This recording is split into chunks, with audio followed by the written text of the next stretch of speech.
اعوذ باللہ من الشیطان الرجیم بسم اللہ الرحمن الرحیم وبہ نستعین وہو خیر ناصر و معین۔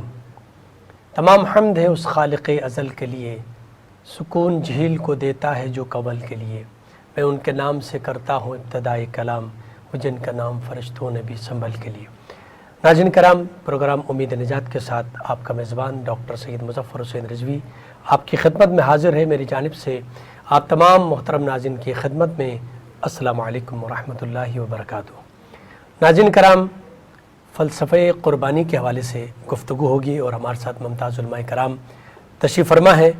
مختصر سا تعارف آپ کے سامنے پیش کروں گا۔ ممتاز مذہبی اسکالر ہیں ہمارے ساتھ محترم جناب ارشاد حسین سعیدی صاحب۔ السلام علیکم ورحمۃ اللہ وبرکاتہ۔ السلام ورحمۃ اللہ وبرکاتہ۔ بہت شکریہ آپ ہمارے پروگرام میں تشریف لائے۔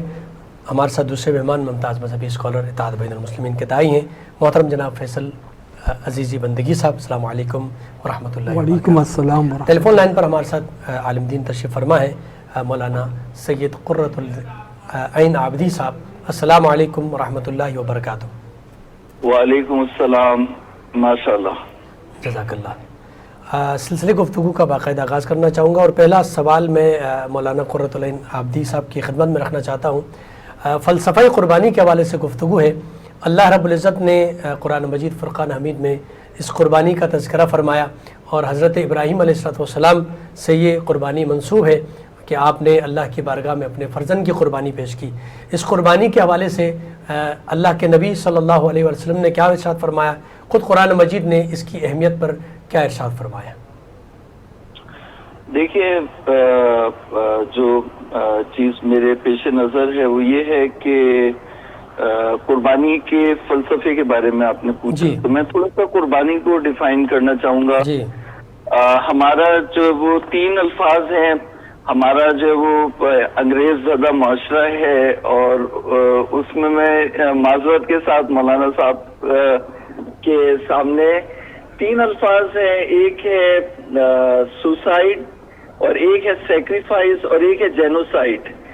تو یعنی جو جینوسائڈ ہے یعنی وہ ماس کلنگ، یعنی لوگوں کو جو ہے وہ مار دینا، پوری ایک جتھے کو، بہت زیادہ لوگوں کا قتل عام کر دینا، وہ جینوسائڈ ہے۔ اور جو سوسائڈ ہے، سوسائڈ میں یہ ہوتا ہے کہ اپنے آپ کو بھی ختم کر دینا اور دوسروں کو بھی ختم کر دینا، جو اس وقت ہمیں نظر آیا۔ اور تیسرا ہے سیکریفائس۔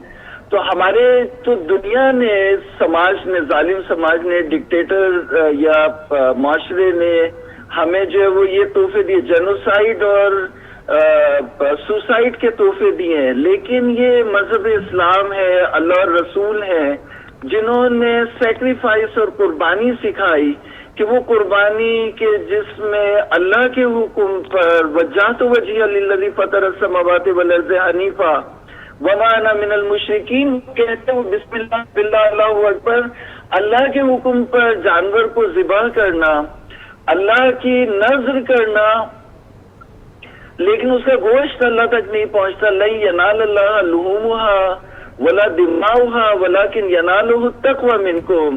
اللہ کے ہاں یہ نہیں ہے کہ یہ جانور جو ہے وہ کتنے کلو کا ہے، کتنے من کا ہے، کتنا گوشت ہے، آسٹریلین ہے یا لوکل ہے یا تھر کا ہے یا کتنے پیسے کا ہے، کتنے لاکھ روپے کا ہے، کتنے ہزار روپے کا ہے۔ اسلام میں گاؤ پرستی نہیں ہے، گوشالہ پرستی نہیں ہے، بلکہ اللہ کے حکم پہ جانور کو ذبح کرنا، اور جو یہ یاد ہے یہ 6000 سال پہلے سے منسوب ہے۔ تو جو میں بات آپ کو کہنا چاہتا ہوں وہ یہ کہنا چاہتا ہوں کہ یعنی کسی دوسرے کا گلا نہیں کاٹنا، بلکہ اللہ کے حکم پہ جانور کا گلا کاٹنا، اور جس کا فائدہ انسانیت تک پہنچے، غریبوں تک پہنچے، جن لوگوں کو کھانا نہیں ملتا ہے ان تک پہنچے، مسکینوں تک پہنچے۔ لاکھوں کروڑوں، آپ سوچئے کہ اگر 35 لاکھ لوگ حج کرتے تھے تو 35 لاکھ جانور وہاں ذبح ہوتا تھا۔ پھر پاکستان میں کتنے لاکھ جانور ذبح ہوتے ہیں، کتنے لوگوں کو روزگار ملتا ہے، کتنے، تو یہ گھرانے، یہ سب جو برکتیں ہیں وہ کس کے گھرانے کی ہیں؟ 6000 سال پہلے جو ابراہیم کا گھرانہ تھا، ابراہیم اور اسماعیل، ان کی قربانی ہے. تو ان کی قربانی جو ہے وہ، جبکہ وہاں پہ کوئی خون نہیں بہا، وہاں پہ کوئی قربان نہیں ہوا، ایک مینڈھا آیا تھا اور وہ قربان ہو گیا، تو ہم اس قربانی کی یاد مناتے ہیں. اور اللہ کے رسول صلی اللہ علیہ وآلہ وسلم کے فرزند امام حسین اور ان کی پورے گھر والے، ان کے گلے کٹ گئے، ان کے خون بہہ گئے، اور ان کی یاد منانے میں ہم شبہ کرتے ہیں. ٹھیک. یہ اچھا قبلہ مفتی صاحب آپ کی خدمت میں سوال رکھنا چاہوں گا. حضرت ابراہیم علیہ السلام نے اللہ کی بارگاہ میں قربانی پیش کی، خواب دیکھا آپ نے، ٹھیک ہے، تو ایک یہ بھی ناظرین کی خدمت میں پیش کیجیے گا کہ خواب دیکھنا، خواب کی کیا حقیقت ہے، اور پھر وہ کوئی نبی خواب دیکھتا ہے اور اس خواب کی تعبیر کے طور پہ اپنے فرزند کو لے کر جا رہے ہیں، تو یہ کتنا مشکل مرحلہ تھا. پھر یہ کہ خود حضرت ابراہیم علیہ السلام کی اولاد بھی تقریباً 90 ایئرس کے قریب میں، آپ کے زوجہ محترمہ بھی تقریباً اسی عمر میں آپ پہنچے ہیں، پھر جا کر اللہ نے اولاد عطا فرمائی. اتنی بڑی آزمائش، اور پھر بھی خواب کی صورت میں، جگہ وہی کے کئی طریقے ہیں جو آپ ناظرین کی خدمت پیش کر سکتے ہیں، لیکن یہ کہ خواب کی صورت میں اللہ تعالیٰ آپ کو بتانا چاہ رہے ہیں کہ آپ میری بارگاہ میں قربانی پیش کریں فرزند کی. تو یہ کیسا مرحلہ تھا حضرت ابراہیم علیہ السلام کے لیے اس خواب کی تعبیر میں اپنے فرزند کو لے کر جانا؟ بہت خوبصورت نقطے کی طرف آپ نے متوجہ کیا ہے. اللہ رب العزت نے ارشاد فرمایا وَإِذِ ابْتَلَىٰ إِبْرَاهِيمَ رَبُّهُ بِكَلِمَاتٍ فَأَتَمَّهُنَّ، کہ یاد کیجئے وہ وقت جب اللہ تعالیٰ نے ابراہیم علیہ السلام کو آزمایا چند کلمات کے ساتھ، لفظوں کے ساتھ، کلمات کے ساتھ آزمایا. فَأَتَمَّهُنَّ، انہوں نے اسے پورا کر دیا. سبحان اللہ. تو جب پورا کر دیا قَالَ إِنِّي جَاعِلُكَ لِلنَّاسِ إِمَامًا، سبحان اللہ. فرمایا کہ اب آپ نے جس آزمائش کو پورا کر دیا ہے، نقطۂ کمال تک پہنچا دیا ہے، اب اس کے صلے کے طور پر میں آپ کو پوری انسانیت کی امامت سونپتا ہوں. کیا بات ہے. قال ومن ذریتی، واہ واہ. تو حضرت ابراہیم علیہ السلام نے پھر اپنی اولاد کے اندر، اپنی نسل کے اندر، ذریت کے اندر اس کا تسلسل مانگ لیا. واہ واہ. تو جب وہ تسلسل مانگا تو اللہ رب العزت نے پھر ایک کنڈیشن لگائی، فرمایا لا ینال عہد الظالمین، ہاں جو تیری راہ پر رہیں گے تو ان کو یہ امامت کا منصب دیا جاتا رہے گا، اور اگر وہ ظلم کی راہ پہ چل پڑے تو پھر اس سے محروم ہو جائیں گے. اب آپ نے سوال اٹھایا کہ خواب کی صورت میں، دیکھیے قربانی کو نقطۂ کمال تک لے جانے کے لیے یہ ضروری تھا کہ قربان کرنے کا حکم صراحت سے نہ دیا جائے، اشارے میں دیا جائے.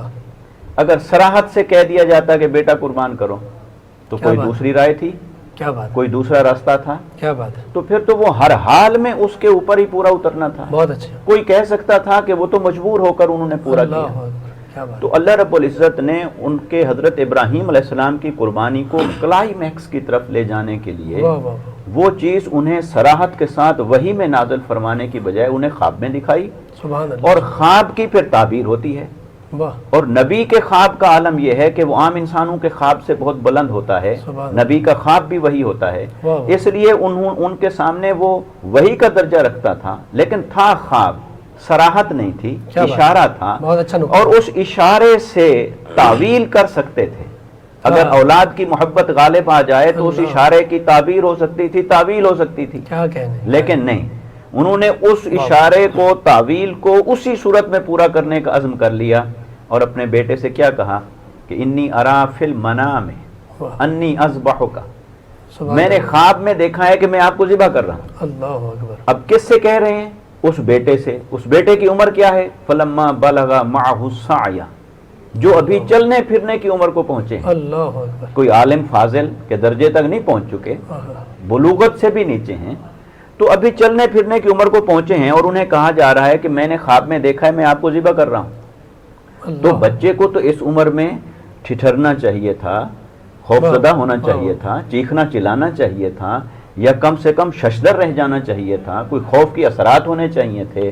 لیکن وہ بیٹا جو پھر نبی ہیں اور آقا علیہ السلام کے جد امجد ہیں، تو وہ پھر کیا کہتے ہیں؟ ان کے اطمینان قلب کا عالم دیکھیے. انہوں نے بھی یہ نہیں کہا کہ ابا جان یہ تو خواب ہے، خواب کی تعبیر اور تعویل کی جا سکتی ہے. کیا کہا؟ کہا کہ یا ابت افعل ما تؤمر، ما تؤمر، ما تؤمر، کیجئے وہ جو آپ کو حکم ہوا ہے. سبحان اللہ. گویا وہ کہہ رہے ہیں وہ جو خواب میں اشارہ دیکھا ہے وہ محض اشارہ نہیں، وہ حکم ربی ہے، اور آپ اسے کیجئے. ستجدونی انشاءاللہ من الصابرین، آپ مجھے صبر کرنے والوں میں سے پائیں گے.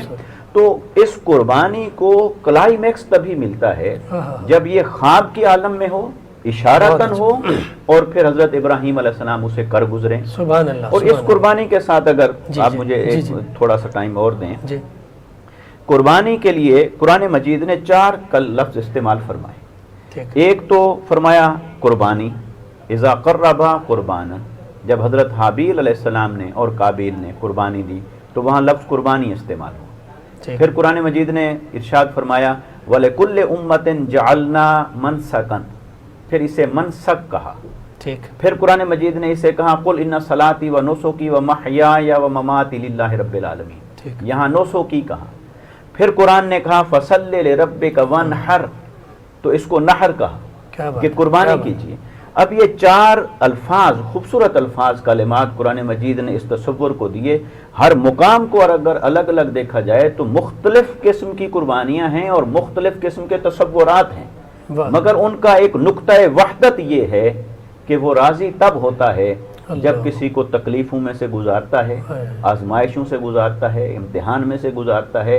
اسے معلوم ہوتا ہے کہ یہ میرا بندہ سچا ہے اور امتحان سے گزر جائے گا، لیکن وہ آنے والوں کے لیے مثال بنانا چاہتا ہے کہ جو میری محبت کا دعویٰ کرتے ہیں وہ کچھ بھی کر گزرنے کے لیے تیار. سبحان اللہ. سبحان. بہت بہترین نقطے کی طرف آپ نے اشارہ فرمایا، خاص کر خواب کے حوالے سے جو تذکرہ فرمایا. مفتی صاحب فیصل عزیزی صاحب، آپ کی خدمت میں یہ سوال رکھنا چاہوں گا کہ جب حضرت ابراہیم علیہ السلام نے جس منزل پر، جس کمال یقین کی منزل پر تھے، اور اس کے ساتھ بچہ، جسے مفتی صاحب نے تذکرہ فرمایا کہ وہ بچہ ہے ابھی، لیکن ان کا جواب کس کمال منزل پر ہے.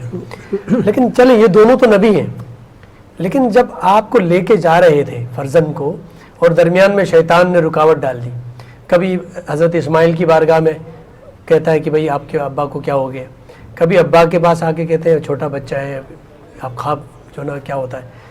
لیکن جب یہ شیطان جا کے ان کی مادر گرامی کے پاس جاتا ہے، وہ نبی تو نہیں ہے، ٹھیک ہے، ان کی کیا منزل تھی کہ جب یہ قربانی کے لیے گئے اور جب واپس آئے اور یہ سارا ماجرا واقعہ جب ماں نے سنا کہ وہ ماں کے جو اولاد کی طلب میں ایک سن عمر کو پہنچی تقریباً 90 ایئرس کے قریب میں، اس کے بعد اللہ نے اولاد عطا فرمائی اور ان کے ساتھ یہ سارا مرحلہ جو نا وہ طے پایا تھا، تو ان کے کیا جذبات تھے؟ یہ جو پورا واقعہ ہے یہ پورا واقعہ ہی حکمتوں اور محبتوں سے عبارت ہے. سبحان اللہ. جب سیدی صاحب قبلہ مکالمے بیان کر رہے تھے اور وہ جو قرآن حکیم نے بھی بیان کیے، یہاں پر ایک اہم پہلو یہ ہے کہ خواب ابراہیم علیہ السلام نے دیکھ لیا، وہ اللہ کا امر ہے. اسماعیل علیہ السلام نے اس کی تصدیق بھی کر دی کہ جو آپ کو اللہ کا امر ہوا ہے وہ کر گزریں.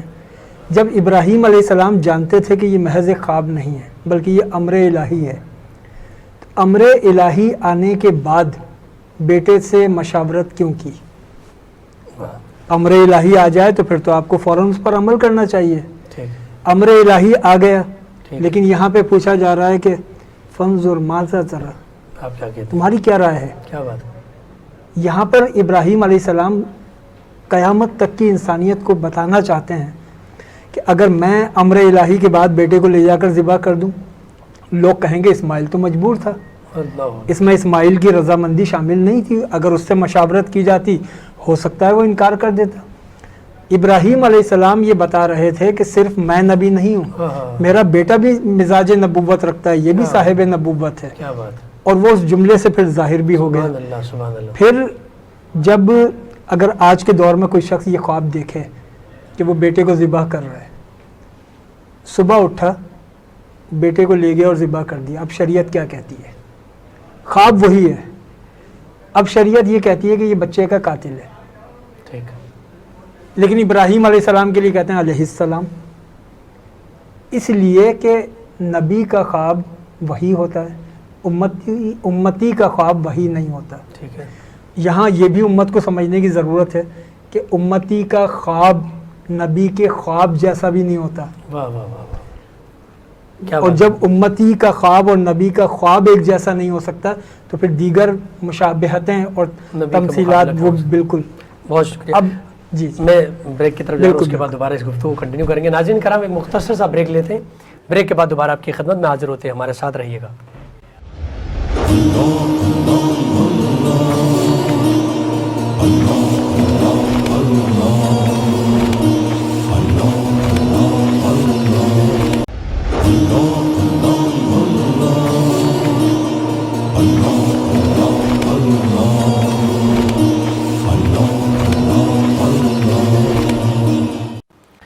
ناظرین کرام, پروگرام امید نجات میں آپ کا خیر مقدم.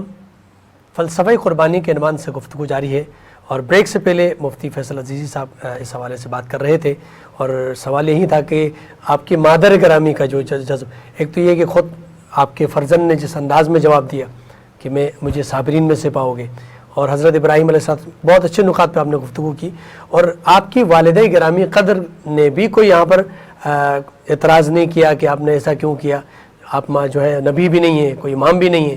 تو آپ کی مادر کے جذبات کے حوالے سے بھی میں آپ کی خدمت میں چاہ رہا تھا کہ وہ بیان کریں. سیدنا ابراہیم علیہ السلام نے جب حضرت اسماعیل علیہ السلام کو قربانی کے لیے تیار کیا تو ماں نے پوچھا میرے بچے کو کہاں لے کے جا رہے ہیں. ابراہیم علیہ السلام نے فرمایا کہ اسے دوست سے ملانے لے جا رہا ہوں. ٹھیک ہے. اب یہاں پر ہمارے بعض محترم شخصیات نے یہ کہا کہ ماں کا دل حساس ہوتا ہے, تو اس لیے نہیں کہا کہ میں بیٹے کو ذبح کرنے لے جا رہا ہوں, بلکہ مصلحتاً جو ہے وہ حق سچ کے خلاف ایک بات کہہ دی, مصلحتاً. اور یہ بڑے ذمہ دار لوگوں نے یہ بات لکھی کہ مصلحتاً انہوں نے کہہ دیا کہ دوست سے ملانے لے جا رہا ہوں. جملہ صحیح ہے, دوست سے ملانے لے جا رہا ہوں, لیکن یہ مصلحتاً بھی جھوٹ نہیں ہے. یہ جملہ بالکل درست اس لیے ہے کہ دوست سے ملانے لے جا رہا ہوں. ابراہیم علیہ السلام کا لقب کیا ہے؟ خلیل اللہ, اللہ کا دوست. وہ کہہ رہے ہیں میں دوست سے ملانے لے جا رہا ہوں. سبحان اللہ. اس میں کہاں سے جھوٹ آ گیا؟ مصلحتاً بھی جھوٹ نہیں ہے. اور پھر یہ کہ جب ابراہیم علیہ السلام اپنے بیٹے کو سجا کر سنوار کر لے کے جا رہے ہیں, اور 3 مقامات پر شیطان نے بہکانے کی کوشش کی. وہ ایک بزرگ کے روپ میں ایک ضعیف آدمی کی شکل میں آیا, اور ابراہیم کے اپنے بچے کو قربان کر دو گے, چھری پھیر دو گے, یہ تو اللہ کی عطا ہے, کتنا حسین بچہ ہے. انہوں نے شیطان کو کنکریاں ماری. دوبارہ پھر شیطان آیا, پھر شیطان 3 مقامات پر شیطان نے بہکایا. تینوں مقامات پر انہوں نے کنکریاں مار کے اس سے اظہار نفرت کیا, بہکانے کی کوشش کی اس نے, اور انہوں نے اس سے اظہار نفرت کرتے ہوئے اس کو کنکریاں ماری. اور آج بھی حجاج کرام جب رمی کرتے ہیں, شیطان کو کنکری مارتے ہیں, تو اس کا مطلب یہ نہیں ہوتا کہ آپ جا کے پلر کے اوپر پتھر پھینک کے آ جائیں, بلکہ وہ سنت ابراہیمی کو تازہ کرنا اور اپنے آپ کو اس بات کے لیے آمادہ کرنا کہ ہر وہ عمل جو شیطان کے طریقے پر ہوگا, شیطان کے راستے پر ہوگا, میں اس سے اظہار نفرت کروں گا. کیا بات, میں اس سے دوری اختیار کروں گا. جب یہ واقعہ ہو جاتا ہے, اس واقعے کے ہونے کے بعد حضرت ہاجرہ آپ کا شکرانہ تاریخ میں ملتا ہے کہ حضرت ہاجرہ نے اللہ کے حضور شکر ادا کیا. کسی جگہ بھی حضرت ہاجرہ سلام اللہ علیہا نے اس بات کا اظہار نہیں کیا کہ میرا بچہ ایک ہی جو بیٹا ہے یہ قربان ہونے کے لیے جا رہا ہے. اور جب یہ قربانی ہوئی اور دمبا آ گیا حضرت ہاجرہ پر, پھر تو وہ سارا واقعہ کھل گیا. اس کے بعد حضرت ہاجرہ نے شکرانہ ادا کیا ہے, اور یہی حضرت ہاجرہ کی وہ عظمت ہے کہ جو اپنے بیٹے کے لیے اگر صفا اور مروہ کے درمیان دوڑیں تو قیامت تک سرتاج انبیاء بھی اس سنت پر عمل کر رہے ہیں. انبیاء کرام سرتاج انبیاء وہ اس پر عمل کر رہے ہیں, اور پھر قیامت تک امت اس پر عمل کرے گی. اس پر مجھے وہ ایک جملہ یاد آ گیا اظہر حسن زیدی صاحب کا. وہ کہتے تھے کہ حاجی جب صفا و مروہ پر آئے تو اب حکم یہ ہے کہ دوڑو, اور اگر نہیں دوڑ سکتے تو یہاں سے دوڑو, یہاں پہ دوڑو ورنہ یہاں سے دوڑو. کیا بات. قرۃ العین صاحب آپ کی خدمت میں سوال رکھنا چاہوں گا. جس طرح مفتی صاحب نے بیان فرمایا کہ وہاں جب جا کے جمرات میں جا کے پتھر جو مارتے ہیں, شیطان کی سمبولک کے اس پر پتھر جو مارے جاتے ہیں, اس وقت ایک حاجی کی کیا کیفیت ہوتی ہے, کیا نیت ہوتی ہے. یقیناً سامنے تو پتھر ایک پلر ہے جس پر پتھر مارتے ہیں, اور دیکھنے والے جو غیر مسلم ہیں وہ تو یہی اعتراض کرتے ہیں, بھائی آپ پتھر کو پتھر مارتے ہیں تو اس سے آپ کو کیا ملتا ہے. اور بعض اوقات وہ یہ سوال بھی کرتے ہیں کہ بھئی آپ بھی ایک آپ ہمیں کہیں آپ بت پرستی کرتے ہیں, نعوذ باللہ وہ یہ جملہ بھی کہتے ہیں کہ آپ بھی خالی گھر کے اطراف میں جو ہے چکر لگاتے ہیں. تو اس طرح کے سوالات بعض اوقات جوانوں کے سامنے آتے ہیں, تو آپ کیا فرماتے ہیں, ان کا کیا میسج ہے اس کے اندر؟ دیکھیے, پہلے تو میں فیصل عزیزی صاحب جو خواب کے حوالے سے بات کر رہے تھے کہ نبی کا خواب حجت ہے اور امتی کا خواب حجت نہیں ہے, بات بالکل درست ہے. لیکن میں یہ توجہ دلانا چاہوں گا کہ جب نبی صلی اللہ علیہ وسلم کے بیٹے امام حسین نے خواب دیکھا اور نبی کریم صلی اللہ علیہ وسلم کو دیکھا تو وہ تو حجت ہوگا نا, کیونکہ جس نے بھی نبی کو دیکھا اس نے نبی ہی کو دیکھا, کیونکہ کبھی بھی شیطان خواب میں, امتی کے خواب میں بھی نبی کی صورت میں نہیں آ سکتا.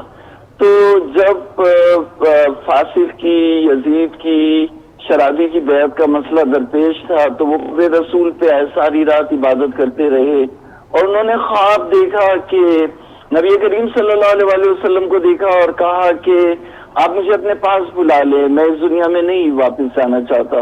تو انہوں نے کہا کہ تم جو ہے وہ اخرج الی العراق. تو وہاں پر خواب میں نبی کریم صلی اللہ علیہ وسلم امر دے رہے ہوں کہ اخرج الی العراق. تو یہاں اس خواب میں دیکھا کہ انی ارا فی المنام انی اذبحک, اور اس خواب میں دیکھا کہ اخرج الی العراق. تو نبی کے بیٹے کا وہ خواب جس میں نبی کریم صلی اللہ علیہ وسلم کو دیکھا کہ انہوں نے امر کیا کہ اخرج الی العراق, تو پھر کیوں مورخ اور محدث اور امتی جو ہے وہ غلط لکھتا ہے کہ امام حسین نے اپنا اجتہاد کیا؟ امام حسین نے ہرگز اپنا اجتہاد نہیں کیا, بلکہ امام حسین نے جو امر اللہ اور رسول کا امر تھا اس کے پیچھے آپ گئے.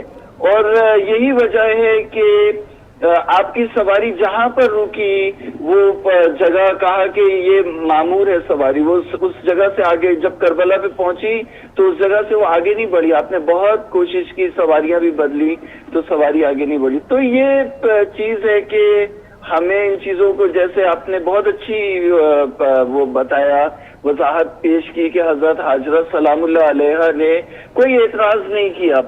تو اسی طرح سے یعنی میں یہ جملہ کہوں گا کہ جو ایک اسماعیل کو قربان کرے وہ حاجرہ ہے, اور جو 18 اسماعیل کو شہادت کے لیے تیار کرے وہ بی بی زینب سلام اللہ علیہ ہے. ٹھیک, اس لیے ہم ان کو سلام اللہ علیہ کہتے ہیں. مفتی صاحب آپ کی خدمت میں سوال رکھنا چاہوں گا. جس طرح اسلام کا پہلا مہینہ محرم کا مہینہ, اس میں ایک عظیم قربانی ہے, اسی طرح اسلام کا یہ آخری مہینہ ہے ذی الحج جو ہے, اس میں بھی ایک بہت بڑی عظیم قربانی ہے. علامہ اقبال نے اس حوالے سے قربانی اور 10 محرم جو ہے وہ رسول اللہ کے, جی میں اسی حوالے سے مفتی صاحب کے اپنے سوال رکھ رہا ہوں کہ یہ دونوں جو ہے آخری مہینہ اور پہلا مہینہ قربانی کا ہے, اور علامہ اقبال نے بھی اس حوالے سے کچھ گفتگو فرمائی ہے. آپ کیا کہنا چاہیں گے اس کے؟ غریب و سادہ و رنگین ہے داستان حرم, ابتدا ہے اس کی اسماعیل, انتہا حسین. کیا بات ہے. یہ جو 2 مہینے بے شک ایک اول ہے اور ایک آخر ہے, مگر وہ اول اور آخر ہو کر بھی آپس میں جڑے ہوئے ہیں. کیا بات ہے, کیا بات ہے. ایک ختم ہوتا ہے تو دوسرا شروع ہوتا ہے, تو وہ ربط بھی ہے اور ابتدا اور انتہا کا تعلق بھی ہے. اور یہ اس وجہ سے بھی کہ روحانی اعتبار سے جو قربانی حضرت اسماعیل علیہ السلام پر آئی تھی وہی قربانی در حقیقت منتقل ہوئی تاجدار کائنات صلی اللہ علیہ وسلم کی طرف, کیونکہ حضرت اسماعیل علیہ السلام کا ذبح ہو جانا اس لیے نہ ہوا عملاً ظاہراً کہ حضور تاجدار کائنات صلی اللہ علیہ وسلم خاتم النبیین, آپ کی ولادت بسعادت ان کی پشت مبارک سے ہونی تھی. تو وہ قربانی جو حضرت اسماعیل علیہ السلام پر آئی وہ قربانی منتقل ہو کر آقا علیہ السلام پر آئی. سبحان اللہ. اور جب آقا علیہ السلام پر وہ قربانی آئی تو اگر وہ قربانی آقا علیہ السلام خود دیتے تو یہ آقا علیہ السلام کے لیے اتنی بڑی ابتلا نہیں تھی, لیکن وہ قربانی اللہ نے منتقل فرما دی آپ کے نواسے امام علی مقام امام حسین رضی اللہ تعالیٰ عنہ علیہ السلام کی ذات کی طرف، اس میں آقا علیہ السلام کے لیے ابتلاء کا نقطۂ کمال بنتا ہے، کیونکہ آقا علیہ السلام اپنی جان دے دیں اللہ کی رضا کی خاطر، یہ آپ کے لیے اتنی بڑی ابتلاء کی بات نہیں، اپنے نواسے کو اللہ کی راہ میں قربان کر دیں، یہ اس سے بڑی ابتلاء کی بات ہے۔ اس لیے ابتلاء کے اعتبار سے یقیناً فضیلت تو آقا علیہ السلام کو حاصل ہے، مگر جب وہ قربانی نیابتاً امام علی مقام رضی اللہ تعالیٰ عنہ کی طرف آ رہی ہے، اس سے اس کی اہمیت سامنے ہوتی ہے، اور یہی وجہ ہے کہ قرآن مجید نے اشارتاً فرما دیا تھا وَفَدَيْنَاهُ بِذِبْحٍ عَظِيمٍ، سبحان اللہ، دیکھنے والو یہ جو تمہیں جنت سے آیا ہوا دمبا ذبح ہوتا ہوا نظر آ رہا ہے، اس دمبے کو ہی حضرت اسماعیل علیہ السلام کا بدل نہ سمجھنا، وہ تو بدل نہیں ہو سکتا، تو ذبح عظیم کیسے ہو سکتا ہے، تو فدیہ عظیم کیسے ہو سکتا ہے؟ تو جنت سے آیا ہو یا ساری جنتوں سے آیا ہو، اس کی کیا مجال کے نبی کے مقام کے برابر، خاک کے برابر ہو سکے؟ تو لہٰذا اب اسماعیل علیہ السلام کا فدیہ وہ ظاہری طور پر جو کچھ ہوا وہ تو ایک ظاہری تدبیر تھی، لیکن اصلاً وہ قربانی حضرت امام حسین رضی اللہ تعالیٰ عنہ علیہ السلام آپ نے میدان کربلا میں ادا فرمائی۔ یہی وجہ ہے کہ محرم کے پہلے 10 دن اور یہ ذی الحج کے 10 دن، ان کو قرآن مجید نے ایک ہی مقام پر اشارتاً بیان فرما دیا، والفجر ولیال عشر۔ اس سے ہمارے مفسرین اور اکابرین نے یہ 10 دن اور 10 راتیں بھی لی ہیں، اور وہ 10 دن اور 10 راتیں بھی لی ہیں، اور ان کا آپس میں ربط ہے اور تعلق ہے، لیکن ظاہری اعتبار سے جو قربانی سمبولیکلی علامتی طور پر وہ دمبا ذبح ہوا اور امت کو پابند کر دیا گیا کہ چلو تم جتنے قابل ہو تم وہ تو کرو، وہ تو قربانیاں دینے والے اپنے حسب حال قربانیاں دے گئے اور نبھا گئے اس وعدے کو، مگر تم سمبولیکلی اس راہ پر چلتے رہو، چلو دمبے کی سنت تم ہی ادا کرتے رہو۔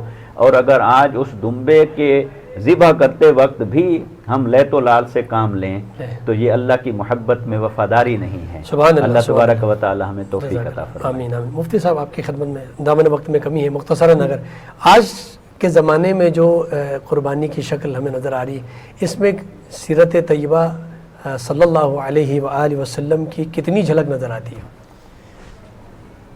آج کے دور میں جو قربانی کا تصور ہے وہ ایک رسم کی شکل اختیار کرتا چلا جا رہا ہے، اور جو قربانی کی روح ہے وہ معدوم ہوتی نظر آ رہی ہے، کہ جب قربانی کے جانوروں کی آرائش، زیبائش اور اس میں پھر دکھاوا اور اس میں ایک نمائش کرنا اور پھر دوسروں پر برتری جتلانا اور پھر اپنے جانوروں کی قیمتیں بڑھا کر بیان کرنا تاکہ ایک برتری رہے، یہ تمام باتیں قربانی کی روح کو متاثر کرتی ہیں۔ اس سے قربانی کی جو اصل روح ہے وہ متاثر ہوتی ہے، کیونکہ قربانی محض جانور کو ذبح کرنا نہیں ہے، بلکہ قربانی تو در حقیقت اللہ کا قرب پانے کے لیے اپنی جانب سے ہدیہ پیش کرنا ہے، اور پھر یہ قربانی اللہ کے اگر قرب کے لیے نہیں ہے تو پھر سوائے گوشت کے آپ کو کچھ حاصل نہیں ہوگا۔ اللہ کا قرب وہ اس کا مقصد ہے۔ سبحان اللہ، جزاک اللہ۔ میں آخر میں قرۃ العین صاحب کی خدمت میں یہی کہنا چاہوں گا، ہمارے پاس 1 منٹ باقی ہے، پیغام اور میسج کیا ہے ہمارے تمام مسلمانوں عالم کے لیے؟ اس فلسفہ قربانی کا ذکر ہوا کہ یہ قربانی سے ہمیں کیا پیغام ملتا ہے، مختصراً اگر 1 منٹ میں بیان کیجیے۔ جی، یہ ہے کہ انسان جو کچھ ہو وہ اللہ کی راہ میں قربان کر دے، اللہ تعالیٰ کو اس کی ذات میں کسی کو شریک نہ کرے، وجہ تو اس کا چہرہ جو ہے وہ دنیا کی طرف نہ ہو، خواہشات کی طرف نہ ہو، مادے کی طرف نہ ہو، بقول فیصل عزیزی صاحب کے گوشت اور ہڈی کی طرف نہ ہو، بلکہ اس کا رنگ جو ہے وہ وجہت وجہ للذی فطر السماوات والارض حنیفا، اس کا رخ، اس کی محبتیں، اس کی توجہات اللہ رب العزت کی طرف ہو، اور وہ یعنی حج اور قربانی جہاں پہ آ کے ملتی ہے وہ یہ کہ وہ سب لوگوں کے ساتھ مل کے عبادت کرے، وہ اس کی انانیت اور اس کا جو ہے وہ اس کی انفرادیت ختم ہو جائے۔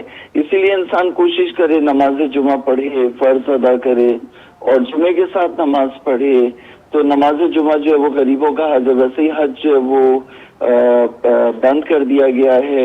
تو یہ بہت بڑا عذاب ہے